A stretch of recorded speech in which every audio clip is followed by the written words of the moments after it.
When he launched his leadership campaign in the summer, Gordon Brown proclaimed that restoring faith in politics was at the centre of his thinking. So one of my first acts as Prime Minister would be to restore power to Parliament in order to build the trust of the British people in our democracy. These words are fine, but let's look at Gordon Brown's record. As Chancellor, he famously controlled public spending across the board. This spending is scrutinised for Parliament by the powerful National Audit Office. Dispatches can show how during Gordon Brown's 10-year chancellorship, this famously independent watchdog was muzzled. Ministers love to boast of its favourable verdicts. And the National Audit Office did acknowledge the progress that the Environment Agency has been making in trying to improve the maintenance of those flood defences.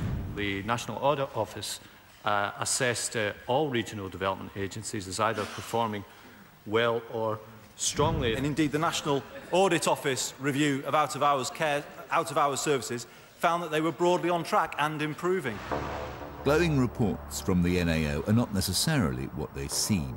Let's examine the NAO report on a £12 billion scheme to give the NHS a 21st century computer system. Ministers claimed that the conclusions were this: much needed, well managed, based on excellent contracts, delivering major savings, on budget, has made substantial progress. The puzzling thing was that people who actually used this system, doctors and nurses inside the NHS, thought it was a disaster. One sharp-witted computer specialist made a very intriguing discovery. He got hold of the earlier drafts of this lyrical National Audit Office report. When we actually received the draft NAO reports, there were large areas blacked out, which was to some extent disappointing until we found that there was a way of reading that. And then when we found that the blacked out parts were quite a few references to criticisms of the National Programme for IT, which were not in the final report. We couldn't see any good reason why that would be left out of the final report, unless it was a concern by the National Audit Office that they didn't want to upset the government too much. So what had happened? The favourable review was presented formally to the Public Accounts Committee of the House of Commons, which had no knowledge of the earlier draft. But one Conservative member says that even then he smelt a rat. I suspect that there were people inside the National Audit Office who were fully aware of the scale of what was going on and the scale of the way in which things were going off the rails. But those concerns did not, in their entirety at any rate, and to a very large extent, did not make their way into the finished, published version of the NAO report.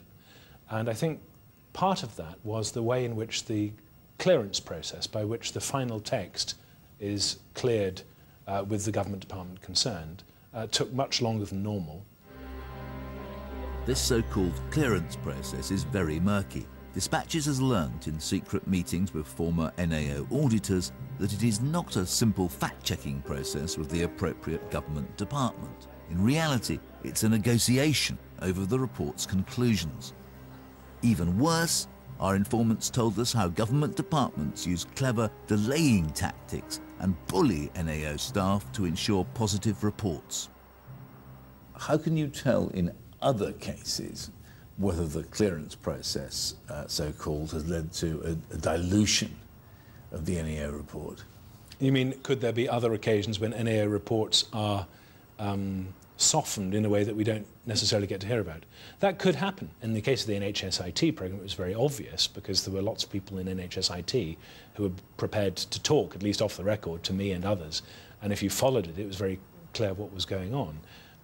But it's a fair question, and the only way really to counter that is to be aware of what is going on in whatever area it is one is looking at.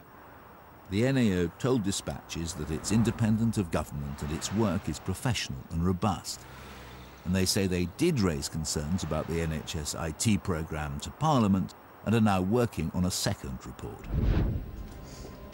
In May, it emerged that the head of the NAO had run up travel expenses of £336,000 over 3 years. Sir John Bourne had been taking his wife with him on foreign trips at public expense. He broke no rules, though they've since been tightened. After 20 years as Controller and Auditor General, this guardian of public integrity remains in post. Some MPs think senior staff at the NAO are too close to government. The Labour MP David Taylor is an auditor by profession. There's a coziness, almost a cosy cartel at the very upper echelons of the NAO and of government departments. So there's been a whole succession of failed major projects where I think the NAO have been very quiet, and I am concerned about that. This cosy relationship is destructive of the public trust Gordon Brown says he wants to restore, but it's very convenient for ministers.